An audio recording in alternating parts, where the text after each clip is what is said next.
They are one of the most recognizable species in the United States. With their orange wings, black border with white spots, the monarch butterfly is an icon of the pollinator community.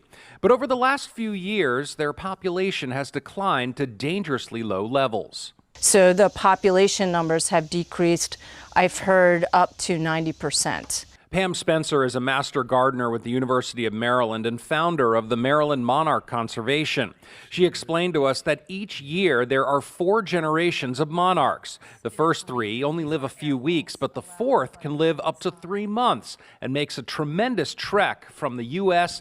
back to the colonies in the mountains near Mexico City. From here, it's about 2,500 miles, and I've had 4 successfully make it to the sanctuaries in Mexico.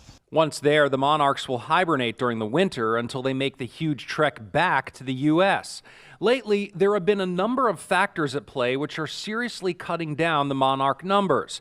An increase in pesticides in the Midwest and areas along the East Coast have devastated different types of milkweed that the butterflies and other pollinators feed on. The monarchs are able to make the migration, but they're not able to find enough nectar sources as they make that trip, and they're starving.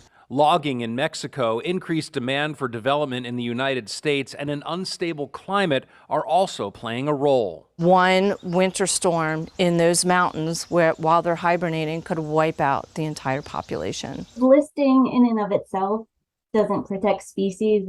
It's on the ground actions that really make a difference. Jennifer Selfridge is an invertebrate ecologist with Maryland DNR. She says while there are a number of species that are in much worse shape than the monarch, it's conservation groups like Spencer's that are making a real difference. In fact, the state has gotten grants from the U.S. Fish and Wildlife Service for monarchs and other pollinators to create habitats on state park lands and wildlife management areas. We are using, that funding to do a lot of planting projects, to do prescribed burns, to do some invasive species control. So all these things that will benefit pollinators and in the process, monarchs. In the meantime, there are things that you can do to help at home, including planting Maryland native plants and limiting pesticide use, all in hopes of saving the miracle of nature that is the monarch butterfly. It would be such a great loss to not have the monarchs.